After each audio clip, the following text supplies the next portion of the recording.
ইতিমধ্যে আমি বঙাইগাঁও চহৰত আহি পালোঁ আৰু এয়া চাওক বঙাইগাঁৱৰ কলক টাৱাৰ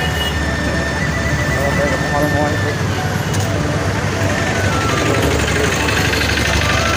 খুবেই ভাল লাগিছিল বঙাইগাঁৱত আহি।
বক্সিং ৰাণী লাভলিনাবা চাওক আপোনালোকে কিমান ধুনীয়াকৈ ইয়াত সজাই থোৱা হৈছে বঙাইগাঁৱৰ কলক টাৱাৰৰ ঠিক আপোনালোকে অভাৰব্ৰিজৰ তলতে দেখা পাব।